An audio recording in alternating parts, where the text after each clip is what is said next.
Challenger League. Yeah, and let's introduce these players. Spawning in the bottom right position as the red Zerg player. He couldn't kill a Nexus in game number 1. In game number 2, he had a lot of fun sniping them. Is he going to be able to finish this series off and move on to the next round of the WCS EU Challenger Qualifier bracket? It is Paranoid. And spawning in the top left position as the pink Protoss, he made an immaculate hold in game number 1. And in game number 2, honestly, he put up his dukes, he gave his best, but he just overpowered by just a great multitasking and some interesting drop play. This is the last chance in this match. It is Fnatic's Harstem. Hey, yes it is. I wanted to say something about Harstem here. He has been playing in the Premier League qualifiers, like I pointed out before, and he always got to about this stage that we're in right now. Like, pretty close to qualifying himself for Premier League, but not quite in the final series yet. So he always got super, super close, and it must be having a bit of an influence on his mentality, I'm afraid, where you got so close so many times, and every time you weren't quite able to make the decisive win to get in there. So I'm hoping he's gonna win this game. Nah, not really. But as far as his mentality goes, it would be horrible for him to get knocked out again when getting relatively close to qualifying, because he's had that so many times. Yeah, and it does look like Harstem wants to go for the Nexus first. He's trying to delay that hatchery as much as he can at the same time, though, of course. Always a plus if you can get the Nexus before the hatchery, and, well, that Nexus is on the way, and the longer he delays this hatchery, the better. I mean, even the 15 seconds, this Nexus is 15 seconds ahead. That's one larva right now for Paranoid that he's basically been denied, so good little blockage there by Harstem. Manages to keep the probe alive, and he's going to start his Forge up. So we are going to have another macro build opening coming out of both players so far. Although I do have to say, given that it is game number 3, the stakes are so high. Lillian, what would you say the odds are that we might see some serious two-base aggression off of either of these players? This is a map that is a lot better than Whirlwind on to take a third base on. Well, not a lot better, but it is possible to take a third base on this map as Protoss. And we've seen Harstem take a third base on Whirlwind, which is relatively difficult to do, and it got so close. So we might see him play the same style that he has done on Whirlwind, throws down another gateway to make sure that these few links that were on the way wouldn't be able to get anywhere. 6 links actually produced by Paranoid, which is 2 more than you'd usually see. So he's going to be having 1 or 2 less drones because of that. Yeah, and actually Harstem was a little bit worried about that. He threw down a second gateway just to completely wall himself in. He has canceled it now. We do have a cybernetics core on the way. He is taking those assimilators in his main base, and, well, Paranoid is just droning on up, and probably going to see a very similar transition style from Paranoid moving into the gas being taken. Double gas, usually around 5:45 or 6 minutes for Zerg versus Protoss. He isn't going for that super fast speed that we saw in game number 1, but I feel like the style that he used was just so well coordinated, but also has to take into consideration that Harstem, he kind of opted not to go for Colossi, and he was really all over the place with his tech in game number 2. So I'm not so sure if he's going to do kind of an all-around build like that, or if he's going to really focus on something, which I think could significantly help his odds in this game. I like how you put that, all over the place. That's really what he did. He had a robo at the Twilight Council. He was researching a quick +2, but then really surprised you and me both a little by still taking a quick third off of that, and he only had 4 gateways to really make units out of. And the robo never really did much, made an observer, I believe, maybe 2. I actually don't know if he ever ended up making anything out of that robotics facility. I'm just assuming that he produced at least an observer out of there. Yeah, but with all that hallucinated Phoenix scouting, I don't even know about that. So I think Harstem is going to need to focus up a bit more on this game. He had the +2 pretty quickly, but like you said, he took that fast third. He didn't look for any timings to attack. And if you don't try to at least put a little pressure on the Zerg at the beginning of the game, you get into those situations where he's going to be able to go for the Zergling Doom Drops. He's going to be able to throw tons of Mutalisks at you and snipe your bases and be all over you. So It's really important to put that pressure on, but very similar to game number 2, we have that +1 coming close to completing and a Twilight Council for Harstem. Yeah. Oh, Harstem, don't do this to us now. That would be bad timing. Harstem's got all of probes queued up on his Nexus, so he's gonna... when you see a pro player queue up this many probes on a Nexus, he's not all of a...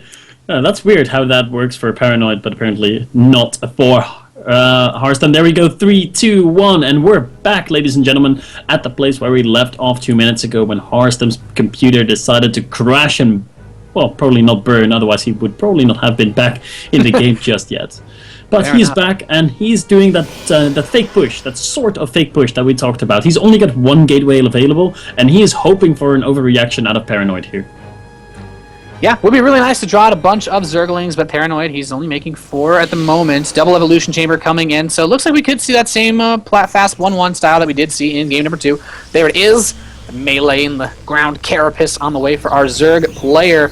Some of these Lings running over. He doesn't have speed just yet. He's trying to maybe see if he can dive into the natural and do some damage. He got a couple good run-bys in game number 2, but this Sentry is here to block. If he kills the Sentry, that'd be huge. He's gonna juke back, throw the force field up. He will not lose the Sentry, but a Twilight Council's done. +2 attack is on the way, and I gotta ask, Lurlian, is he gonna actually do anything with the 2 this game? Is he gonna go for the fast third again?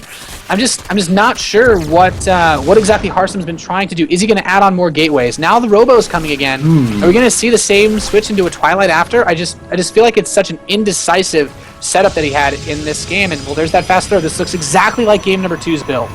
Yeah, and the Twilight's down, +2 is being researched, the Robot facility is coming up, and another gateway is coming down, and there's the third base. Will he be able to defend it this time around? This looks like an exact repeat, you're right, and hopefully Harstem, for his sake, is going to be ready for the Mulisk switch, because that's most definitely coming again. Paranoid, he's been grabbing... Actually, he's not grabbed all his gases yet. He's going to be attacking here with Mass Ling, and we should see the Photon Overcharge go down on Nexus, and there it goes. The Cybernetic score, though, getting pretty low on HP, and so is the Gateway, and the third base is also being attacked right now. Where's Harstem going to warp in his units? He's going to warp in a few sentries, but he might be logically just going to be barely in time. The sentry will be able to drop a force field. The Gateway might go down, but he can throw a force field in the gap that it leaves behind. Yeah, nice bit of damage there. Killing that Cybernetics core is a pretty big deal. Of course, almost all of the tech is already available. The Twilight Council, the robotics facility. I guess that's the one good thing about that. But the core is being rebuilt. No Stargate, though. And we have that Ventral Sax and Pneumaticized Carapace once again. So Paranoid is going to be able to set himself up for this drop harass. I don't think it'll be as strong on this map. Daybreak has a lot of really good cliffs to move over that require a lot of movement between to actually defend, but the Lings are trying to shut down this next gateway in the wall. He is just being so tenacious with his aggression. +2 attack is done for Harstem, but he's been kind of held on the back foot, and I gotta say, the decision to go for the same exact build again, this time he's getting a Warp Prism, is he doesn't have really the AoE that he needs to deal with this Mass Link style. I feel like, a couple Archons, at least a Colossus or 2, would help so much with these Zerglings and all of the harass that he's constantly been putting towards him. This game is so different from the last one, Nathanius. We really need to point out that there's still no additional gases for Paranoid. His drone count is super duper low, only 42. He is not going to be making Mulisk anytime soon. He's going to try to win this game with Zerglings again, just like he did in the first game. He's going to try to do damage with them some way, somehow.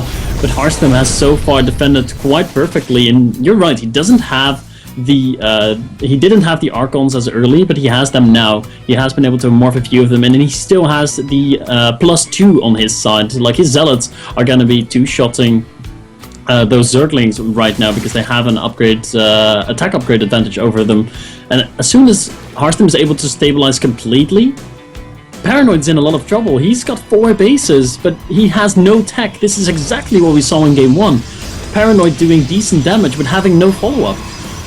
And he's going to go for that big Zergling attack, trying to hit that third base once again, and the big drop hitting the main. 5 Overlords full of Zerglings unloading over this main base. The probes will have to evacuate. And at the same time, this Mothership Core is trying to help with this Nexus to defend a really tight choke point these Zerglings are being forced to fight the Zealots at. But that Nexus might fall at the same time. A big push. The Archons and the Charge Lots actually just regular Zealots, trying to push in, breaking the natural down. Might be able to shut down the rest of these upgrades, though. Just 1-1 available for Paranoid. That +2 armor is actually really important for dealing with these +2 Zealots, but now he's going to stream some of them in towards that third. And this is a bit of a closer base trade, and I gotta say, no Mutalisks this time. The constant Ling aggression, I don't actually know if it's going to work. As long as Harstem can hold on to one of his bases, he might actually be able to win this base trade this time. He might be. Harstem's trying to bunch up his forces and his natural, but he's currently supply blocked, so he cannot warp in anything. He's got one High Templar, but one High Templar is a pretty useless thing to have. There is a Photon Overcharge available on the Nexus. It has been used. The sentries need to force field. This sentry needs to force field. Ooh, the sentry is going to stay alive for now. The cannon doing some work. It looks like Harstem might be able to stabilize his middle base. In the meantime, he is still ravaging through the base of Paranoid. A lot of the tech has been killed. A lot of the drones have gone down. The last mining base for Paranoid is his third base. He still has his fourth alive at the same time, and his Zerglings continue to do damage in the main base. But yeah, Harstem stabilizing, and he's going to end up killing this third. There's no answer here to these 4 Archon. Yeah, it looks like Harstem may actually be able to respond to all of this early aggression and seal the deal with a 2-1 in this this best of 3. He really wants to move on to the next round of this qualifier tournament, and this is such a crucial moment. The Zerglings are going to try to be dropped over the wall to bypass the sentry, but there's so many photon cannons being brought in with such a nice choke and that Archon to support it. I don't know if this is going to work for Paranoid. He's down to 22 supply, sending everything at Harstem's natural, but just looks like there's going to be too much defense here for our Protoss player. Putting down the hash rate. Paranoid. GG's out, down to 9 supply there. That's what I was going to say. And Harstem was at the same time moving into the last structure that Paranoid had on the map. That 4th base hatchery was going to fall